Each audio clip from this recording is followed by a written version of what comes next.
আল্লাহ, আমি আপনাকে কোথায় হারিয়ে ফেলেছি? আমি তো আপনাকে পেয়েছিলাম, তাই না? তাহলে আজ আমি কি করছি? আপনার জন্যই তো আমি দুনিয়ার মোহ ত্যাগ করতে চেয়েছিলাম। আমি তো ক্ষণস্থায়ী সুখ চাইনি। তবু আজ কেন আমার হৃদয় আপনাকে অনুভব করে না? আল্লাহ, আমি তো দুনিয়ার লোভ করিনি।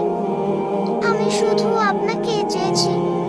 প্রতিটি সম্পদকে, প্রতিটি ভালোবাসার প্রাপ্তির বদলে আমি শুধু আপনাকেই চেয়েছি। আমার প্রতিটি নির্দেশ ছিল আপনাকে পাওয়ার জন্য।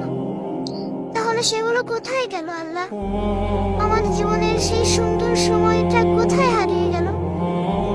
যখন আমার হৃদয় আপনাকে অনুভব করত, যখন ঘুম ভেঙে শুধু আপনার জন্য নামাজে দাঁড়াতাম।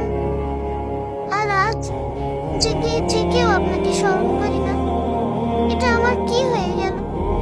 আমি কিভাবে আপনার ভালোবাসা ভুলে গেছি? আমি কিভাবে এত দূরে সরে গেছি?